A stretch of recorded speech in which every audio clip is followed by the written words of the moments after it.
Hey everyone, it's Kelly. Welcome to today's video where I'm finally doing the Q&A for the Ask Me Anything video. So I've literally just pulled the questions up on my phone. I did read them months ago and I'm sorry. I probably answered some.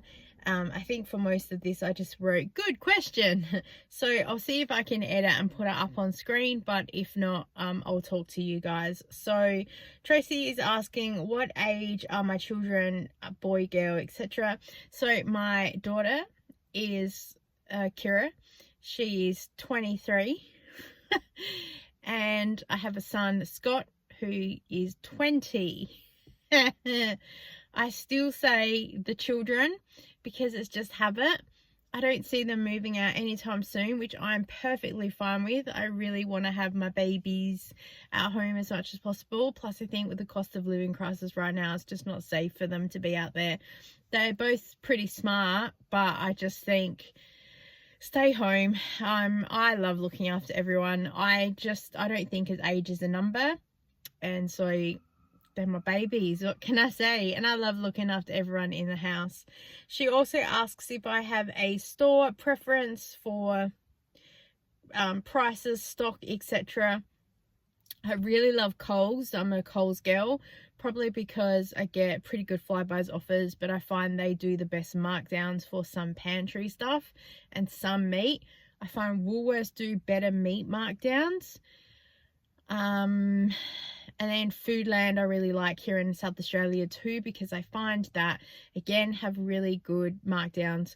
I find that I travel around a bit and I will go to specific shops for specific markdowns because I know where the specials usually are for like around about like meat stuff. Like my local doesn't do meat markdowns till late in the afternoon, whereas another one I go to does it first thing in the morning. So yeah, it's just pays to shop around and you'll start getting a bit of an indication about what's out there. Simone asks, hey Kelly, love your channel, wondering how you stay so upbeat and happy all the time. I'm probably clinically insane. I laugh at anything. Everyone, you guys know that. I laugh all the time. I just figure it's better to laugh than cry. I try not to take a lot of stuff personally. I just kind of go, well, that's your problem, because I just can't afford to take anything more on. The amount of stuff I've had to deal with through the education system, and I get they're following systems and routines, but I just feel like they're not dealing with us as people. And if you stopped to look at us for 5 minutes, you'd be like, okay, here is a human who's looking for support or whatnot. It's why we moved my son's schools, and it was such a brilliant experience for us. I just think tomorrow is a new day, and I don't know, I just laugh at a lot of stuff, so don't know. There you go. Pam just said, I love watching your videos, you always learn something new, thanks for sharing. So thanks, Pam. We have known each other for a long time through Avon, so it's so good to be able to still connect with a lot of people from there. I've learned a lot through Avon, and also it's also why I love doing videos and stuff like this, because I still get to talk to people. That's what I miss most about Avon, is training and supporting and developing the team. So I was kind of like, how can I still help people? And this is the perfect way. So thank you for your question or your statement. Okay, Ali asks a lot of questions. Let's go one by one. What's your support network like? We have a pretty small support network, and I think about that question coming from their NDIS, because they'll often say to me, what's your support network like? They want to know friends and family that you have who can you call if you need help with something. And I think that now our support network is small, because also our children are older and we don't need as much help and support with stuff anymore. Does your mum and others that matter to you live close by? So my mum and my stepdad are about a half an hour drive away, and then my in-laws are about a 20-minute drive away in the opposite direction. So we're kind of central to everyone, which is really good. There are extended families and stuff like that, which I won't go into. And I have family in Townsville, and then there's family across Australia with bits and pieces. I won't go into the details of it, but basically it's a very small support network here. I'm an only child. I do have stepbrothers and sisters through the marriage, but again, we rarely see each other. We're all adults. It's weddings and funerals, as they say. How did you meet your husband? Oh, oh, some of you probably are never going to believe this story ever, but that's okay. So I met my husband on a uni commencement camp here in South Australia. There was a Christian ministry program that would do a commencement camp for first year uni students, and I wasn't a Christian at the time, but I was attending a church with a friend of mine from school. She was an adult learner, because the high school I was at, they had grade 11, 12, 13. You could go back to grade 13, or you could come back to school as a adult re-entry and do subjects and stuff through school. So my friend was an adult re-entry. She was probably about 10 years older than me, I think. Yeah. And I struck up a friendship with her, and I started attending a church. And then when I got into uni, I found that there was a commencement camp, and I said, well, I'm not a Christian. And they're like, oh, it's for anybody, you can go. So I went, and it was so good. I met so many people. So in Adelaide, we have 3 major universities. We have Flinders Uni, we have Uni SA, and we have Adelaide Uni.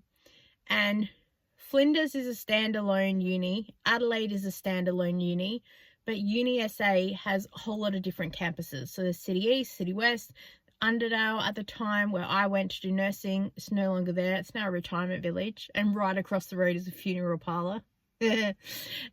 McGill, Salisbury used to be there, but it's closed because, again, it used to be a nursing thing. So yeah, basically anyone from any uni that's here could come on this camp. Being a first year, you got to meet other people. There were often second, third, fourth years, other leaders. You got to meet a whole lot of different people. It was really awesome. It was funny because every time they go, what do you study? Every time on camp, oh, hey, how are you? And we've always got name tags on. Everyone had to wear a name tag all the time. Oh, hey, Kelly, how you going? What are you studying? Nursing. Oh, at Flinders? No, I'm at Uni SA. Oh. Because people just always assume that Flinders, because it's the medical centre encompassing thing, yeah, that everyone just does like medical stuff at Flinders. I know that there's like speech pathologies and stuff like that, but Uni SA is really good with a lot of stuff that's there as well.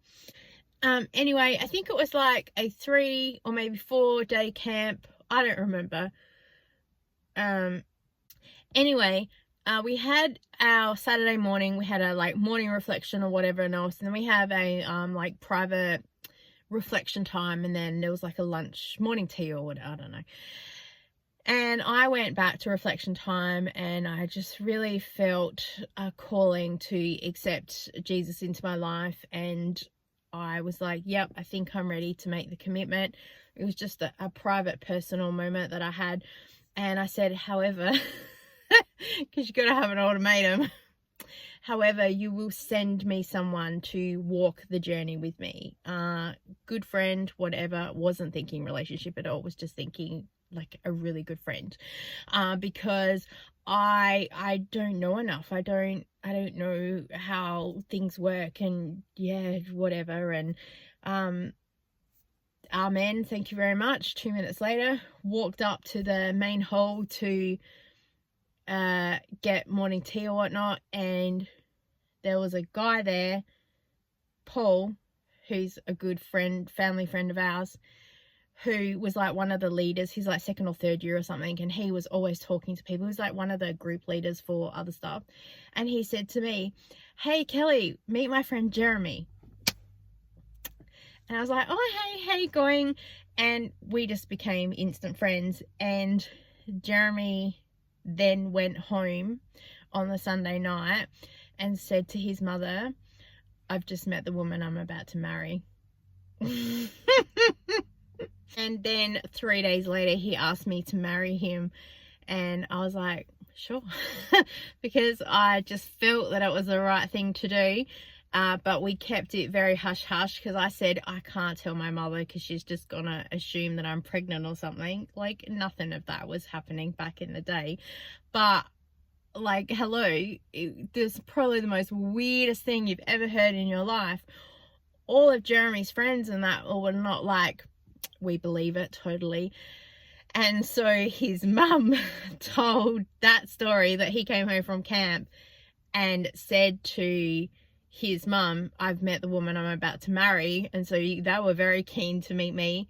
And then we were dating for about 3 years while I went through uni.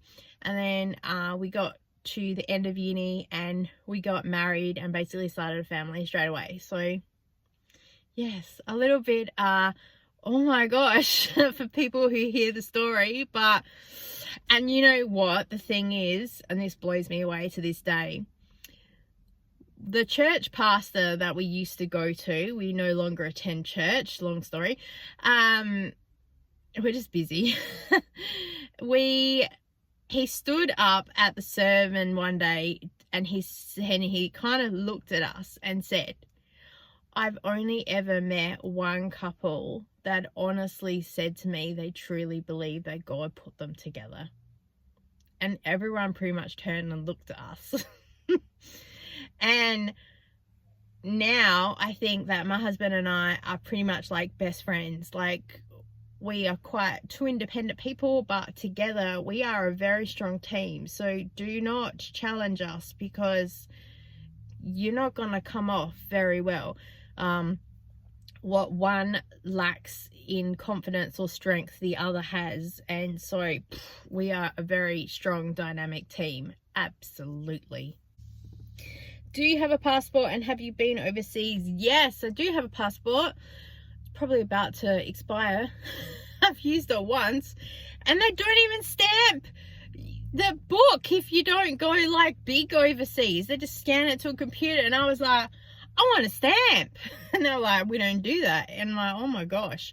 So I actually got a passport in, I think it was 2017, very early, or December 2016, I don't know, or December 2016 I got the passport, because I remember I was sitting in my son's school in the reception waiting for something, and I was listening to the announcement Avon was making with who won the latest incentive of stuff, and I was the last name on the list of 5 people. And I was just like, oh my gosh. And I grabbed my son because he would just finished school for the day. And I literally just went straight to the post office and got an application and put my thing in, because I earned a trip to go to New Zealand. I didn't have a passport. So luckily, I got one, and it sort of came like early February. So that was pretty good that I was able to get that.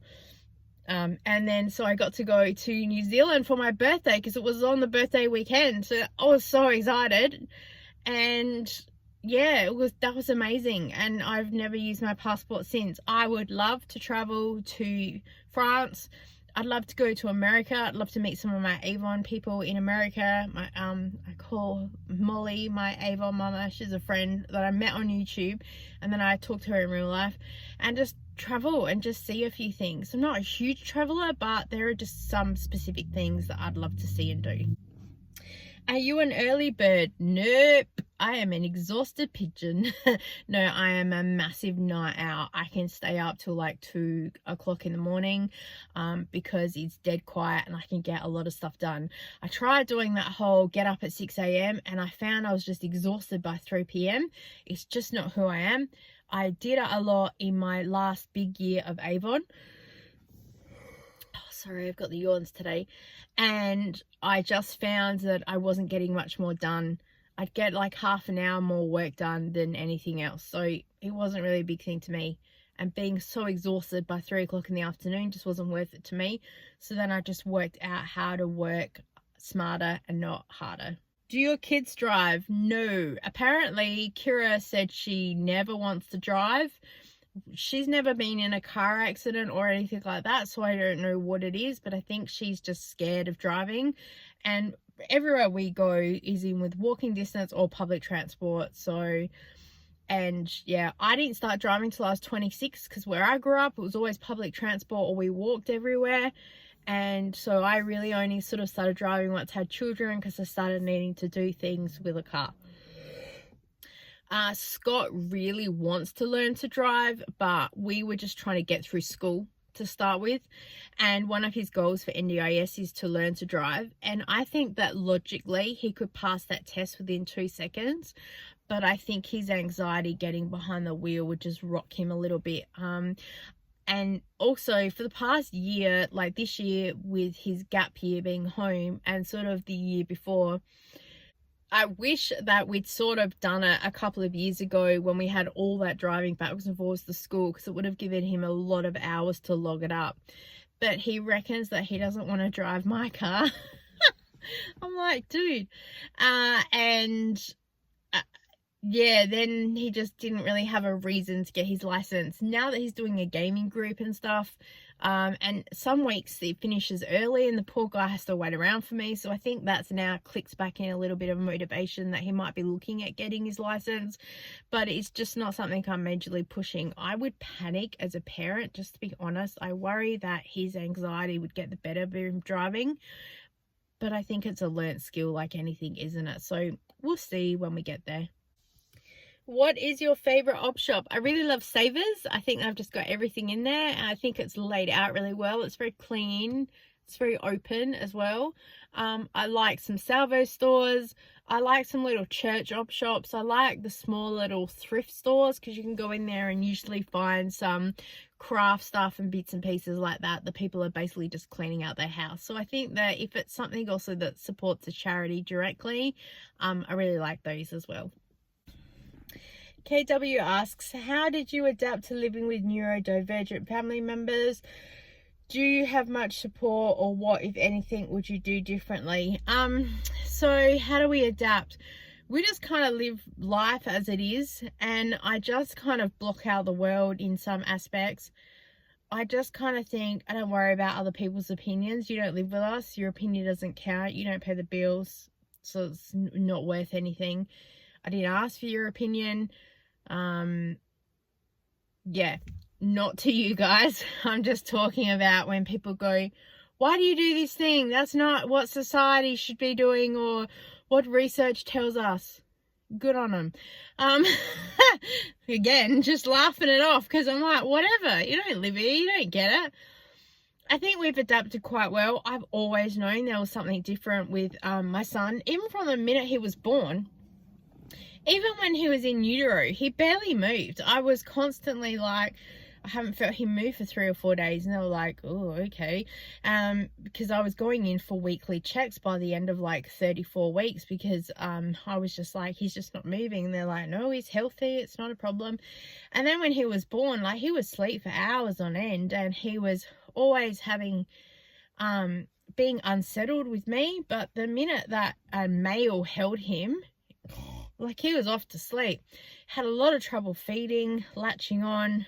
I mean, I only fed Kira for 3 months anyway, but just everything in general. He actually had better eating capacity when he was younger, probably because he didn't know any better and he was always trying foods, but never had the baby dribble, never was sticking things in his mouth, was always sticking stuff inside the VCR like paddle pop sticks and weird things. Always adventurous, always climbing up on top of things. So I was like, oh, here we go. And it was me who pushed and pushed and pushed to get a diagnosis, because he was barely talking at 12 months old, or babbling even. And at 14 months old, he had RSV, or 16 months. I can't remember. One of them, actually, I think it was 14 months. And I think Kira had RSV at 16 months.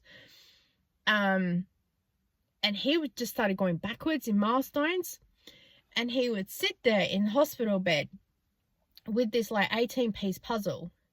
And he would do the puzzle and then look at it and then flip it out and then redo the puzzle while he's watching TV. And just be like, every now and again he would look down at a bit of it, but be up watching TV. And the pediatrician came in and I said to him, that's not normal. I said, I'm grateful he looks gifted, but mate, let's get this sorted. Oh, don't worry about it. And Also, when I would speak to independent speech therapists and other OTs and stuff, I was often getting, he's a boy, you had a girl first and she's very advanced. Boys are slower. And I'm like, yeah, not like 12, 18 months slower. Like, it's ridiculous. So when I pushed and at 2.5, he got diagnosed. And back in the day, I had to go to the Children's Development Unit, the Women's and Children's Hospital. Luckily, got in to see him. But even he was like, I don't know. I'm like, seriously, dude? And then back then, you had to get a dual diagnosis. So I went to a psychologist. Luckily, I got in to see her within like about a week or two. And then within about 2 minutes of talking, she's like, you're on the money. You know exactly what's going on. So it wasn't a shock to me. I think it was more of a shock. Like, I was right. Like, thing from Christina from Grey's Anatomy. I was right. That was more like, and I just wanted to run around and be like, I told you so. And some of the people in the professionals, the speeches and the OTs that we'd been with, and I said, my child just got diagnosed with autism. I told you this was a concern.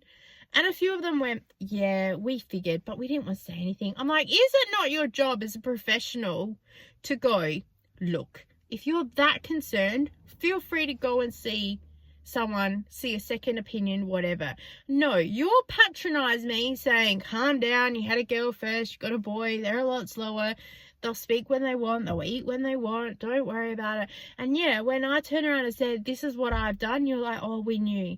Nah, you didn't know. So, they're the things that irritate me the most. So that's why we just kind of stay in our own lane. We do what works for our family. We've learned very quickly routines and systems. I don't try and push the boundary with anything. It is what it is.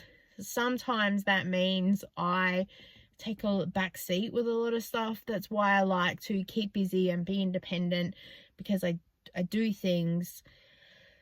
Sometimes there's noise issues in the house or other little quirks and stuff that we have to move around, but for the most part we're a pretty cohesive family. Do we have much support? When we were younger, going through it all, we got some support. We had a few challenges with church, to be honest. That's why we left. We were really struggling and we just weren't getting the support that we wanted, just even from friendships. We were trying to help run one of the ministries there and we were really disappointed with the lack of support. We were giving 110%. So when we were kind of told that, you know, yeah, it's hard to explain without going into anything. So we just went, okay, see you later, and we just left, and that was the end of it. So really disappointing, but it is what it is. But now we've kind of built our own support system with some friends and family. We have NDIS, which we don't really use as much now because we kind of feel like we've graduated from the speech and the psych, and now that my son's finished school, we've kind of moved on from there. They were an amazing team when we had them. It was like my own personal therapy. I'd go in there and be like, and the psych was like, She was like, what do you want me to do? I said, I just want you to tell me that I'm not batshit crazy, because I swear to God. She's like, I'm going to tell you right now that you're not, and you are fighting a system that you are just not going to win. So let's do a workaround. I was like, okay. So I think the therapy was more for me than my son. But yeah, we had a really good team there for a couple of years, and I think now we're just finally settling into life and working out where we are and where we want to go. What would I do differently? I wish that I pushed a lot more for early intervention. When my son was 6.5, so like 14 years ago, NDIS was not around, but they brought out this thing called an early intervention package, and you got $6,000 a year for the ages of 5 and 6, and $6,000 each year to cover therapies. And my son qualified. This appeared out of nowhere, and suddenly at 6.5, my son was qualified and had this imaginary trust fund thing of $12,000 sitting there for therapies and stuff. And so it was like, hang on, what? Like, so quickly within 6 months, we're trying to do speech and OT and this, that, and the other to try and use some money and get some help, and hopefully that it would kind of lock into place some ongoing systems to help us work forward through things. When he turned 7, basically we just got a letter saying your funding has ended. You know, now you'll need to go and apply for some other stuff. NDIS still wasn't really around back then, or I think it had just started. And before the actual NDIS word had come out, I had said that money needs to go into like a government trust or something where it can be held for therapy payments or whatnot, and someone needs to co-sign to get paid. I'll sign with you that I attended therapy and then the government pay you whatnot. Nah, that's ridiculous. That kind of thing would never happen. Rah. About 12 months later, NDIS popped up, doesn't it? It's like, hang on a second. Then it took us about 3 years, I think, to qualify for NDIS.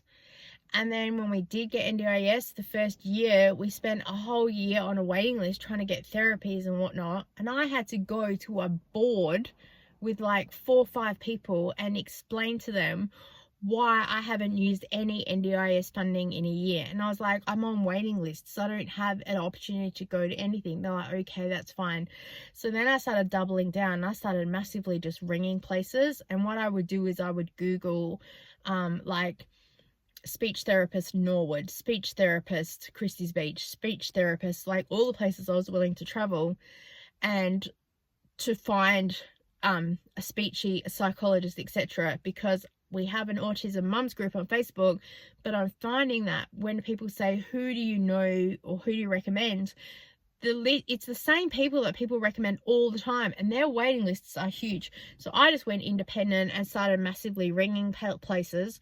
I got onto one place and I just turned around and I said to her, I'm going to be honest with you, I have $18,000 worth of funding, because this was the first year that we got a thing. I got 9 months to use it, and I am willing to sign up to you, a psych, a speech, OT, It was about 4 or 5 different things in there.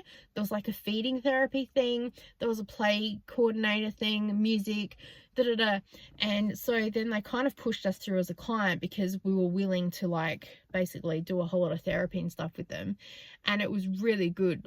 For the 9 months we were there.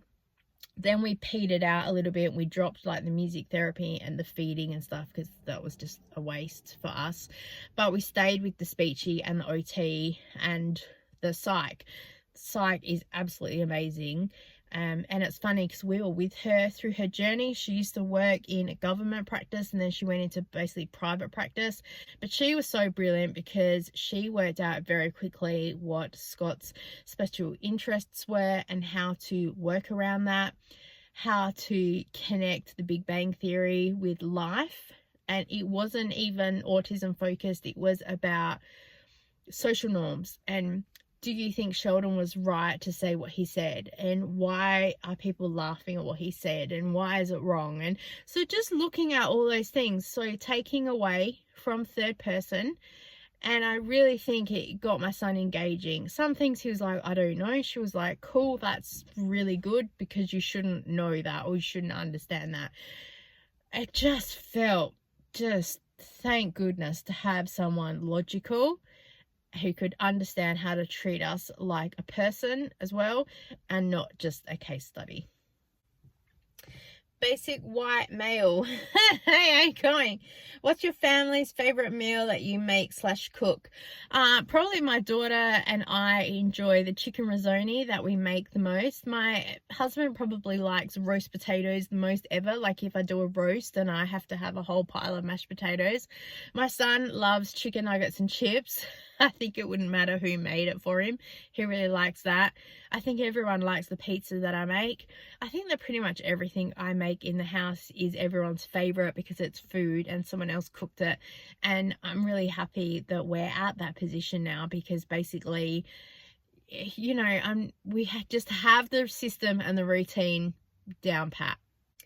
Jessica asks, do you ever have weeks where you struggle to get groceries? You're in that situation right now. I'm really sorry to hear that. I don't know if you mean physically or financially, because I did have someone ask me the other day, are you finding it hard to get some grocery items in store? So that was specific with their question. I find that some of the stock levels around here is a little bit difficult, and so that's a little bit frustrating. Financially, we're not. However, with the cost of living going up, I am, like everyone else, starting to get really tight on prices. There are some things that I just won't pay anymore. I just did the coffee video and I talked in there that we used to get the Nescafe sachets. A pack of 10 was $3, went up to $3.15. Now it's $3.80. I won't pay that now. So there are quite a few things that are no longer on my list that I purchased because I just won't pay those prices. I still try and budget for food shopping and stuff. But we don't do any takeaway. We do takeaway 4 times a year for birthdays. And even when we do now, it's like a $20 burger box from KFC. So it's not really all that exciting. So kind of the money that we don't spend on takeaway or whatnot goes into the food shopping. Can't even tell you the last time I went shopping for clothes because I'm just not interested in it. And just lots of other stuff and incidentals and throwaway stuff that people purchase, or that they like, or that they enjoy. Like, no judgment here. We're just not interested in it. So I guess that from a budget perspective, the things that we don't spend money on kind of go into food. Which do you think is cheaper, Aldi, Woolies or Coles? I think each one of them has their own attraction when it comes to prices. When Coles and Woolworths have their half price specials with some stuff, that's totally worth it to stock up. I feel that Aldi used to be a lot cheaper than what they were, and you would be saving a good 10 to 50 cents per item on stuff, and now it's only like 1 cent cheaper than a lot of stuff. And I would rather spend that 1 cent in Coles and do a Flybuys deal than go to Aldi. I'm trying to be very strategic with the shopping. I say this every time and I never get there. To make a plan and only shop to get the rewards where we are, to make sure I'm maximizing the benefits. But yeah, I don't know. I try and have a plan, make the plan, execute the plan, expect the plan to go off the rails, throw away the plan. It's where we're at. Can you do a fridge, freezer, pantry tour? Yes, coming up, because I need to clean out the pantry, because again, that relates to the shopping. And where do you live? I currently am in Adelaide, South Australia, and that is about all location-wise I will give most people, because this is the internet. Maggie, what's your favorite video you like doing the most? I think the favorite video I like doing the most is where I'm able to tell people specifics of how to save money or how to do this or how to do that, and give you all the nitty-gritty details, because I'm a trainer. It's what I love to do.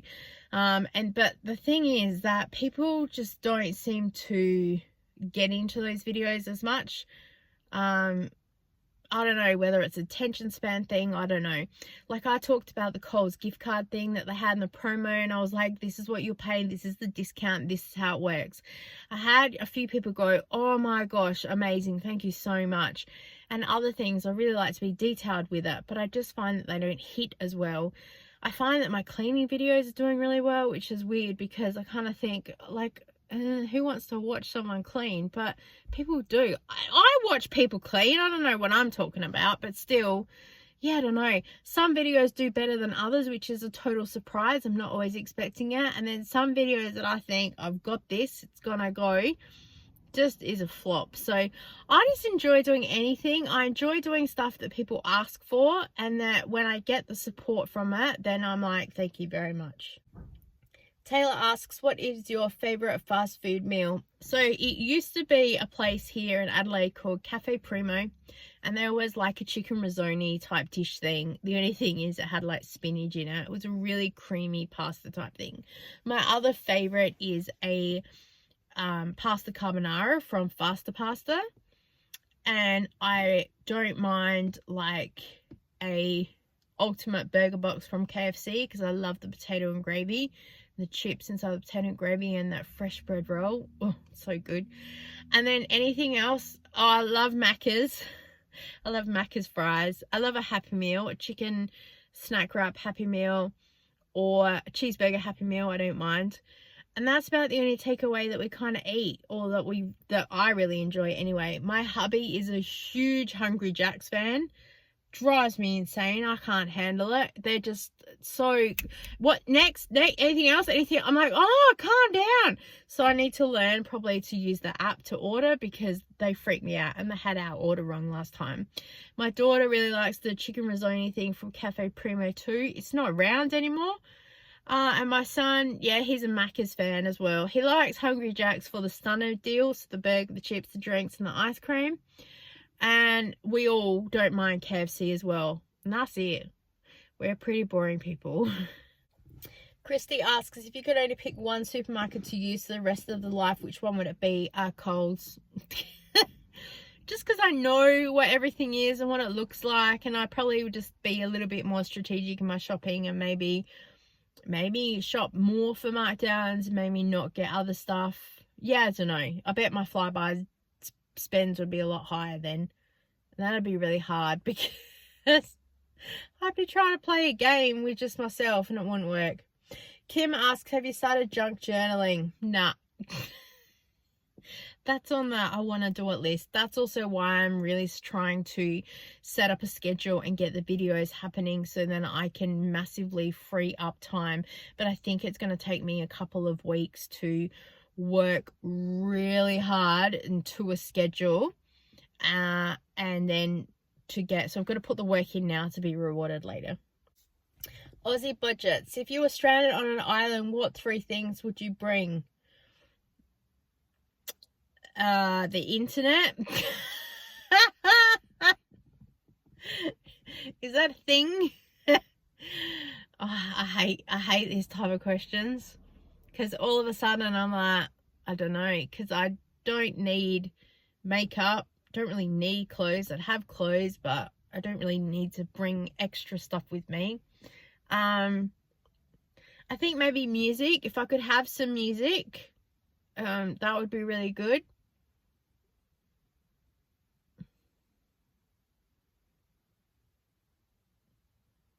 Don't know. Unlimited electricity for a laptop and a phone, so I could record YouTube videos of my experience. That would just be me like, get me out of here. Home of Houseplants. I love it. Good name. Aside from Zumba classes, do you work outside of the home? I'm a stay-at-home mum with a husband that works full-time, 3 primary age kids, but financial cost of living are crippling me, and I'm looking for work. Also, do you rent or own your own home?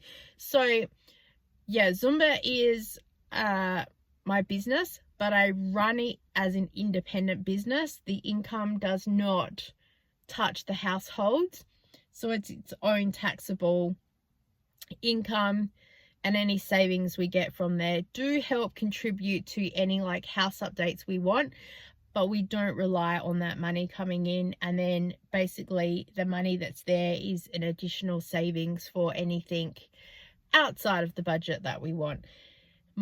The income from Zumba needs to pay for everything: hall hire, insurance, the shoes that I wear, any clothes specifically for Zumba I want, just anything to do with that. I now pay for the petrol from that. And so yeah, when tax time comes, I've got a whole lot of little nitty-gritty things to work out now with all the new tax changes and stuff like that. So I don't work outside of the home except for YouTube. I do count that as my job now, because I spend so much time doing it. I absolutely love it. I do a couple of side hustle stuff with some surveys and things. I just find, for me, I don't have enough downtime to sit and really do it anymore. I used to do surveys and stuff all the time. I used to make really good income from it. I've started doing a little bit of mystery shopping type stuff, and I'm trying to put up a video hopefully with some info about it. I've got some other videos on the channel too about some other side hustle things I've done. There's some survey sites and stuff like that. I just find for me, once I sit down at night time, I'll put the computer on, I'll put a movie on or something. I need something else to distract my brain. Sometimes doing surveys means I have to concentrate too much and I'm just done by the end of the day. So I don't do a lot for extra income. I do sometimes some focus groups, some sit down focus group stuff, but that's only like once every 4 months because they need to make sure they're getting a good rotation of people. And then if I do that, then that money is my personal money to spend like on junk journaling or something, because that's my like fun money, because the budget covers pretty much everything else that we have. I'm really trying to work out some really good videos to help people with the cost of living stuff right now. I don't know what people want. So if people have specific videos that they want me to talk about the cost of living, ideas, tips, tricks, I'm trying to think of a few things as I'm sitting here now. Let me know, because I really want to be able to help people. Yeah, we own our own home. We've been mortgage and debt free since the age of 40, so we're very blessed, but we worked so hard to get here, let me tell you. I need to do a separate video on it, but I'm just really worried about the backlash that we're going to get, because we didn't really come here traditionally. We had a previous property that we were living in. We were renting first, and then the owners sold it to us, and then we sold it a couple of years later with an increase in price, so that really helped to purchase this. So when we purchased this, we got a smaller mortgage, but that still took us about 6 years to pay off. It was about 140,000. Took us 6 years to pay that off, but we hustled like no man's business. That's when I was doing the surveys and the extra stuff. I was doing Avon, and every extra dollar that we had went into the bank account. We had line of credit set up to help with reducing the interest rates.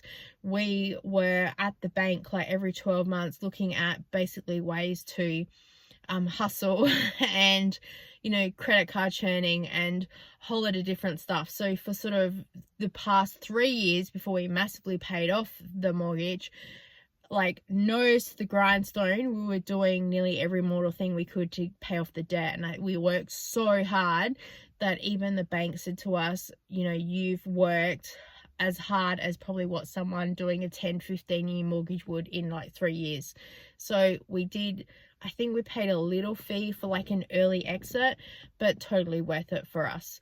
And that's what I do worry about too, with the cost of living crisis right now and the rental increase and all that stuff. It's just absolutely crazy right now. I am forever blessed that we are not in that situation.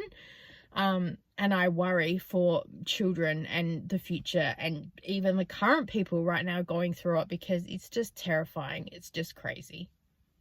Cameron asks, it may be crazy seeing you guys from Adelaide. Which AFL footy teams do you each follow?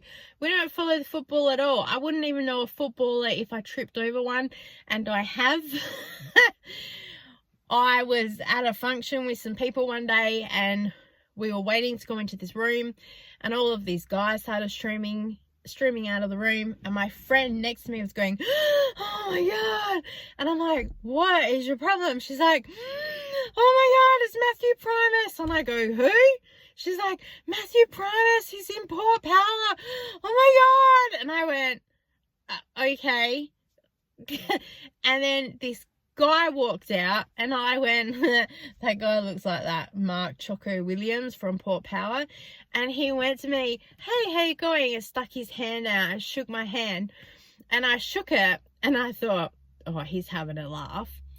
And then it wasn't until the pastor of the team walked out, who was our church pastor as well, that then it clicked with me. That was the Port Power football team. I went, oh, okay. I'm just not a football fan at all. Also, then we were staying at West Lakes Hotel for a weekend retreat thing that we'd earned through some carers weekend release or something. And there was all these guys in the lobby, and I go as a joke, oh, is that the football retreat weekend or something? And the lady looks at me and goes, that's the Western Bulldogs or something. They've just played, or they're playing Port this afternoon or something. I went, okay. So sorry, not being rude, but I have no idea. I don't even really know about netball. I'm just not a huge sports person at all. Rebecca asks if we're doing anything to celebrate the coronation of Charles III. Nah. I didn't even really watch it online. I meant to sit down and watch it, and the next thing I knew, I jumped onto Facebook and there was a picture and it says the king has been crowned, and I was like, oh, I missed it. So I did watch some highlights and some replay on YouTube, but that was about it. It's a bit boring for me. Like, oh, how long do you take? If cost wasn't a factor, what would be your McDonald's order be? Just a chicken wrap Happy Meal, like $5.95 or whatever it is. I'm very boring. Favorite chocolate product? Old Gold dark chocolate peppermint. Absolute favorite. Any international travel plans or places you want to go? So I talked about this before. Really love to go to France and America and do a few bits and pieces. Would you like to get a pet? Oh, we would love pets. The problem is my husband is allergic to just about anything with hair. So horses, cats, dogs, you name it. Don't even go there with the whole, you can take something for it, blah, blah, blah. So I know that pets would be amazing for our house and for the children. But with one person allergic, it's not worth it. I'd love to get chickens again, but my husband says no. I'm like, so if anyone has a good plan, let me know. Angela asks, are you neurodivergent as well? Yeah, probably am, just not officially diagnosed, which apparently to some people, unless it's official, you're not official. So I just kind of though go, I am who I am, and there's things that it is. I've only kind of recently figured out that I have ADHD, because I'm just crazy anyway, but more because of TikTok and also the whole mum thing, that it's so true that once you stop being the go leader and everything else with the kids in your life, you kind of figured out, oh, I don't know how to get all this stuff done, and how come it takes me forever to do stuff? And then I saw a whole lot of stuff on TikTok, and then I went, oh, okay, no worries. And I think the ADHD community is more accepting of people who are like self-diagnosed, because they're kind of like, it is usually a lot of mums that go, oh yeah, that's me. So for that, I don't mind. Either way, again, I am who I am. It is what it is. Sometimes I can handle doing a lot of stuff and getting organized, and sometimes I can't. Whatever. Oh, Angela says, do you want to come with me to Costco and use my membership? We talked about this before. I probably will eventually come with you. I don't have my own membership yet. I am looking at getting one. I'm just trying to figure out if it's a bit of a tax deduction, so I might wait till the new financial year and do it, because I know that I want to do an update with some prices at Costco to help people with the cost of living. But yeah, I don't have any time right now to go out there, because I know I need about 4 or 5 hours of block time, and I just do not have that much time. So thank you for your offer, and I'll be in touch. Joe asks, are you saving or just living paycheck to paycheck? So in today's day, we are saving. I couldn't tell you how much we save each month and stuff like that, because one, hubby doesn't really want me to talk specifically about finances, and I respect that. And two, I just don't want to be judged. We do what we do. I think that people would judge us saying, oh, I think you should be saving more than that because of things that you do. And other people would be like, wow, you are able to save. And again, I actually don't know. All of our money goes into a bank account, and then it all just sits there. And then when the bills come up, we pay out of that. At the end of every month, I sit down and I pull all the bank accounts, credit card transactions and stuff. I go through the budget and put all of that information in, and then what's left is kind of like, great, that sits there for savings or whatnot. So we have a very detailed budget. It's all alphabetical as well, because back in, I think it was like 2004, been married a couple of years, we had to sit down and really look at a budgeting, because we were living paycheck to paycheck. We were really struggling with some things. And so it was like, okay, and we get paid every week. So every fortnight or every 2 weeks, I'd be like, This pay, we are food shopping first. We lived off a lot of pancakes and very basic stuff. I knew all my prices as well back then. I worked out cheap meals, how to do stuff, how to stretch things out. So then we would alternate pays on what the money was being used for and when.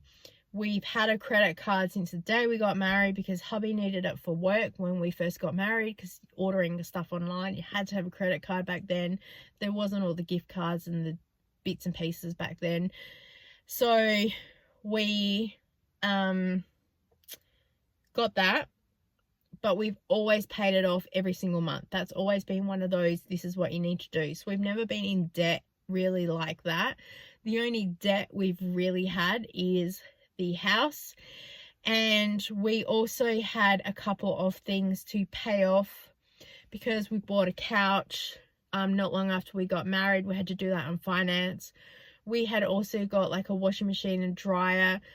We didn't get that on finance. I think we put it on the credit card, but still a lot of our lump sum money then went to pay that credit card off, which means a few other bills were very close to the due date when they were paid.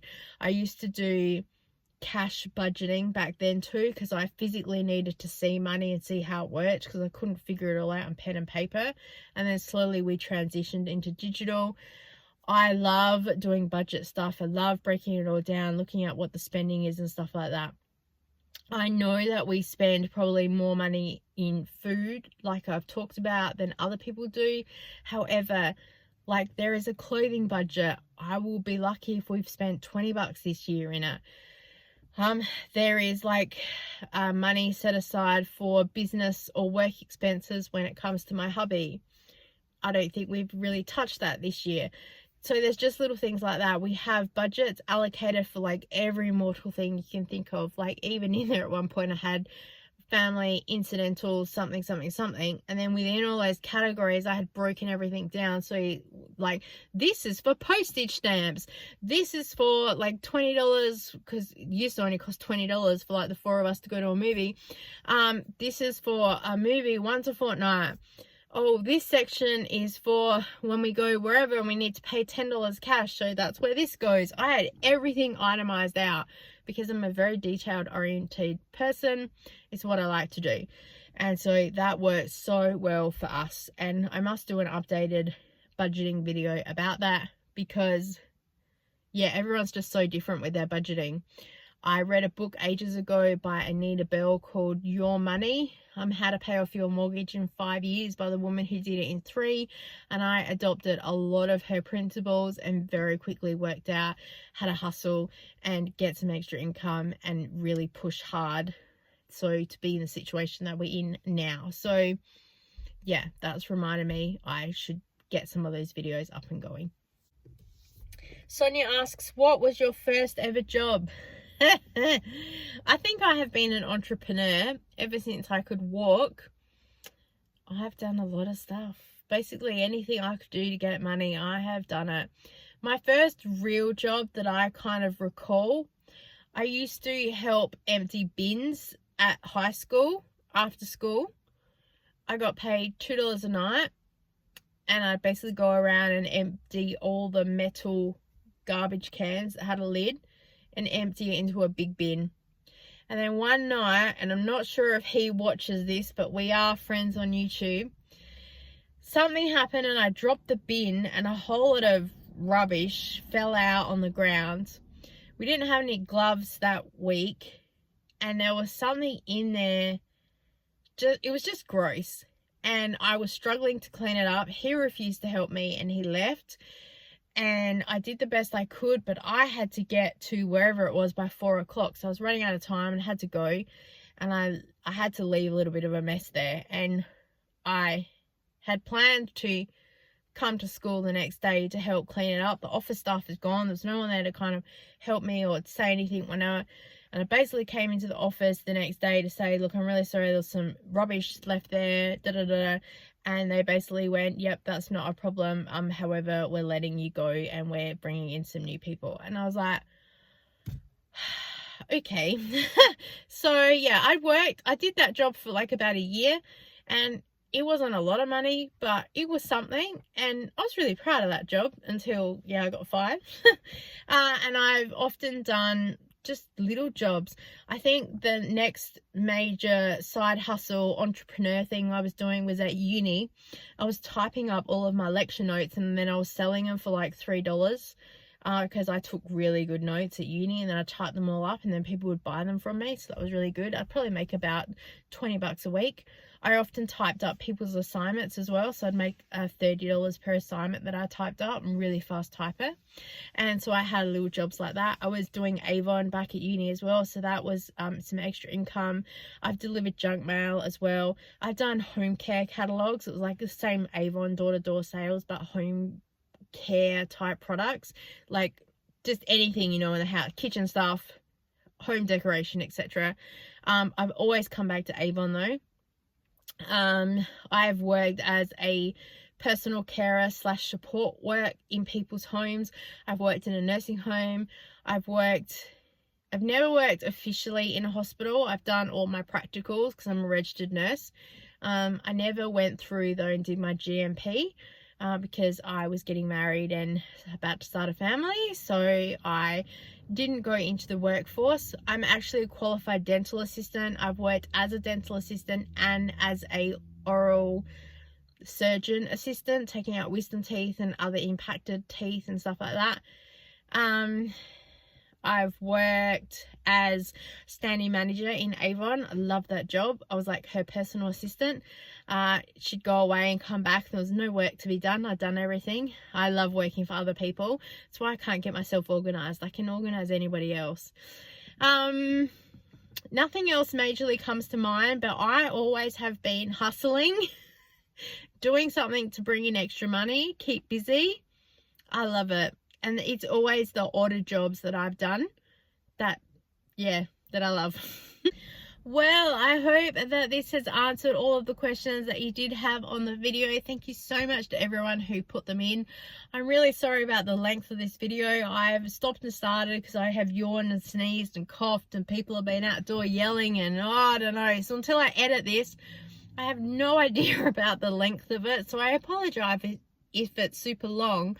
However, some people say they really, really love a long video, and a lot of people tell me that they listen while they're cleaning or doing other stuff. So I hope then that is another video that will help you guys. If you have any other questions or whatnot, leave them down below. I think that I'll probably do another Q&A once I hit 4,000 subscribers. We are super close. So if you enjoyed this video, please give it a thumbs up. If you're not subscribed already, please subscribe, because who wouldn't want to be part of this crazy lady's life? Me. No, just kidding. Thank you so much for watching, guys. I so appreciate your time, and I look forward to seeing you next time. Bye.